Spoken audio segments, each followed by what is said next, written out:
Pansos social climbing, the most used argument by highly intelligent people who were paid to say it. Let's talk about it. Let's go back to the original video where my sentence made this whole gossip about this dangdut meledak. So yeah, this sentence was, Bapak aku selingkuh sama penyanyi dangdut.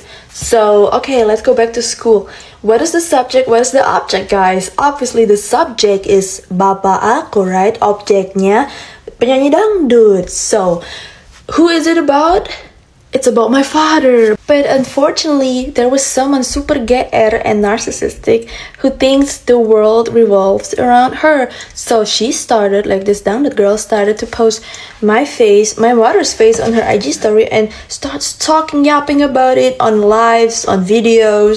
So now, who actually is the one searching for drama and trying to go viral? Because like, we all know that like this pedangdut's career is based off of berantem atau gimana skandal, right? Like, it's so funny. I actually just wanted to talk about my experience with a narcissistic father, but you took it away. You took away my voice, and now you exposed yourself. Terus lu ikut campur. So what I would do as a big artist in Indonesia is definitely not letting my emotions take over, right? And not be aggressive. I would calm down, think rationally, and ask my management to guide me to, like, you know, how can I address the situation without looking cheap, ratchet, and unsophisticated. But here we are, we got what you wanted, which is everything to be about you, and now everyone knows that Bapak aku selingkuh sama kamu.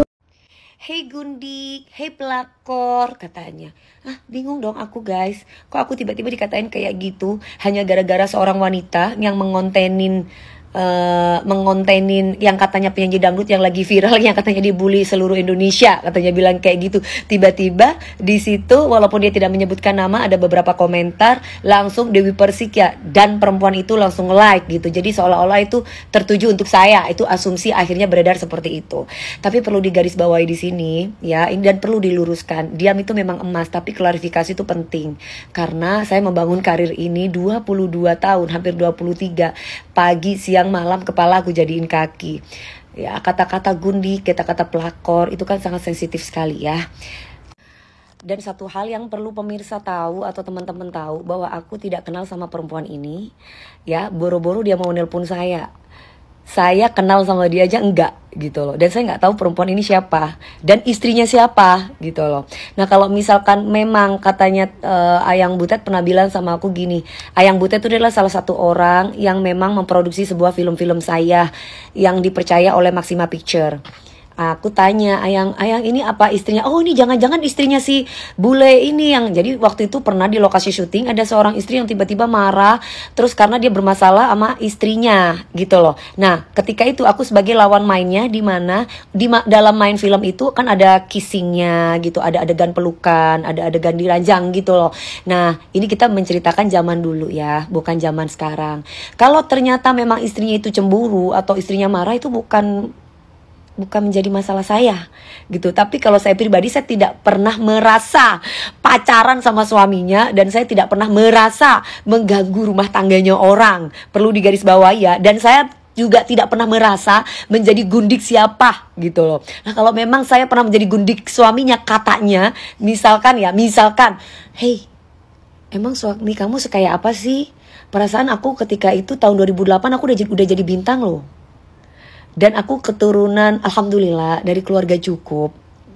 Jadi kalau gundik itu kan, mohon maaf, peliharaan tuh kan kesannya kan kayak aku dipelihara orang dan orang tersebut kaya raya gitu kan. Nah, pertanyaannya, saya tuh sudah jadi bintang loh. Dan mungkin aku nggak orang yang dimaksud ini pemeran pendamping saya di film itu. Saya nggak pernah punya hubungan apa-apa loh, Mbak, ya. Saya cuma memerankan peran saya di film saya secara profesional gitu. Jadi kamu gak boleh cemburu. Kalau misalkan kamu cemburu sama suami kamu, bukan berarti saya ngambil suami kamu. Ya, kalau saya punya komitmen atau pacaran sama suami kamu, itu berarti tandanya di luar film. Lah, kalau misalkan saya menjalankan adegan dalam film itu, bukan berarti saya pacaran sama suamimu. Ya, apalagi kamu ngomong saya belasan tahun jadi gendaan-gendaan, apalah itulah, aku nggak ngerti, aku gendaan. Aduh, kamu kayaknya harus menelusuri bibit bobot keluarga besar saya deh. Karena keluarga besar saya itu TNI Polri. Jadi nggak mungkin kalau misalkan saya jadi gundiknya siapa. Ya, nggak ada dalam sejarah Dewi Persik tuh ngambil pacarnya orang atau suaminya orang. Itu doang sih Mbak ya, biar Mbak paham. Tapi mudah-mudahan itu bukan aku ya. Karena kan memang penyanyi dangdut, karena orang-orang semua pada ngetekin saya soalnya gitu loh ya. Terus satu hal lagi, di situ mengenai makanan sup yang saya ludahi dengan Mas Ricky Perdana. Jadi ini perlu diluruskan supaya tidak digoreng-goreng juga. Saya sama Mas Ricky Perdana itu udah kayak bestie banget. Kami tuh udah bestie banget. Kita bicara zaman dulu ya.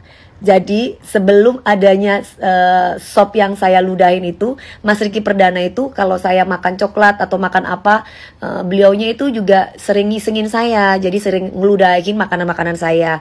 Jadi kami tuh bales-balesan yang memang kebetulan balesan saya ke dia itu yang dipotong, yang ditaruh di salah satu akun yang suka menjatuhkan Dewi Persik gitu. Jadi kalau misalkan kalian bilang ya itu kan nggak boleh, saya tidak akan melakukan hal-hal negatif apapun kalau nggak diduluin. Ya kalau kamu nggak mau dipukul jangan pukul orang. Kalau kamu pingin dihargai orang ya kamu harus bisa menghargai orang.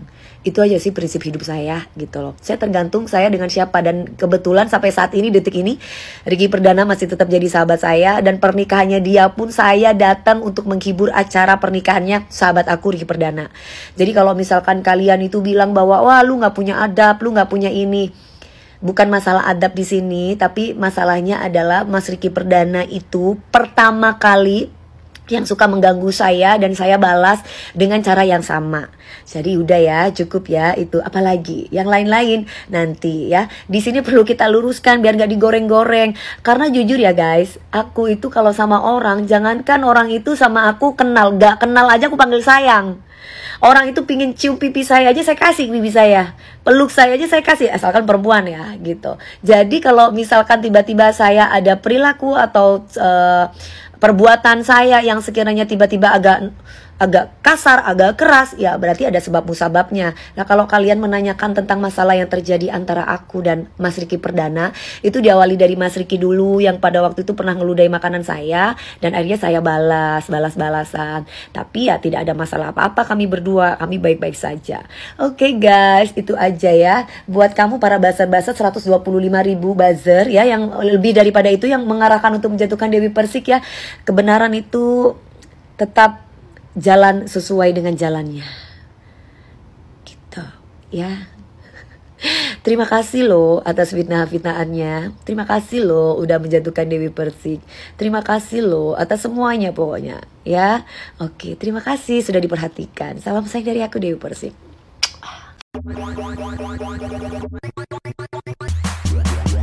Yeah. Let me do that. Getting money with these white folks.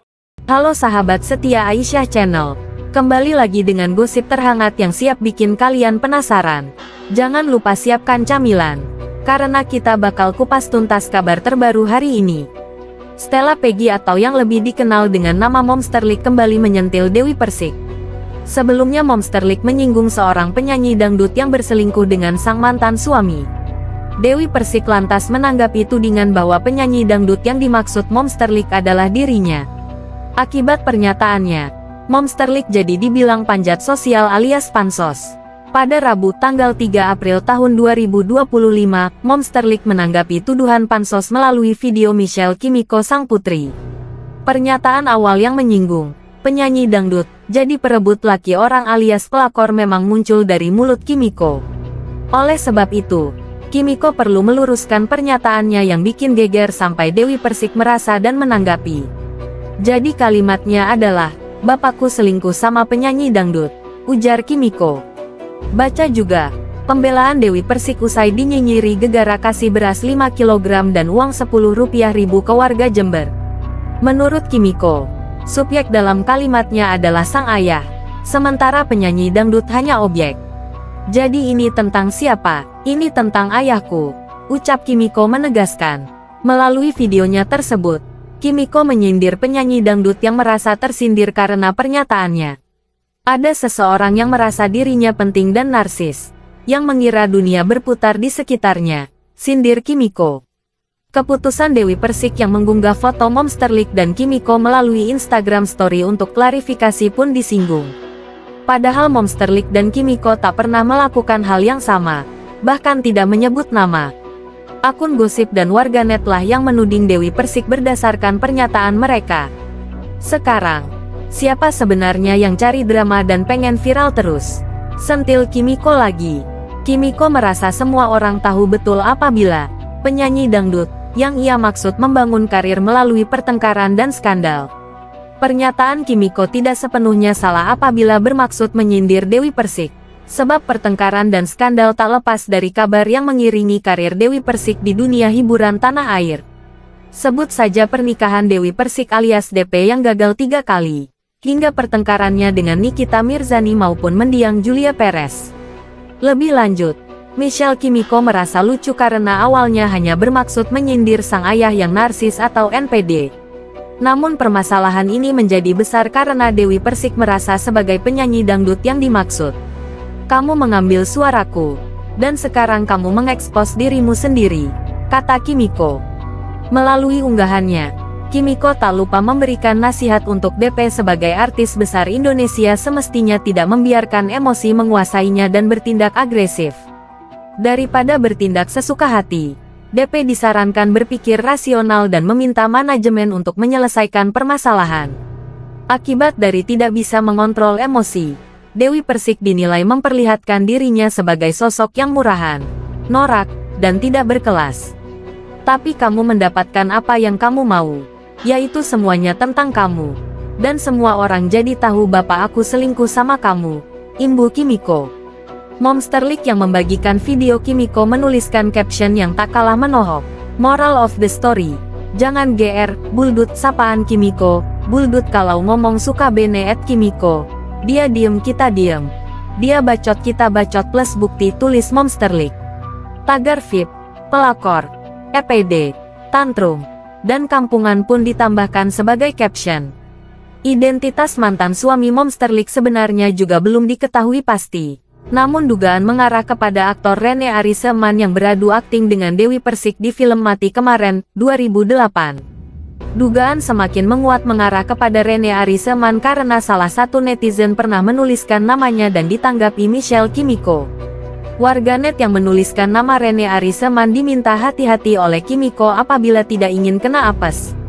Semakin membenarkan dugaan-dugaan yang beredar, Dewi Persik pernah menyinggung istri dari seorang aktor yang ngamuk di lokasi syuting film horornya.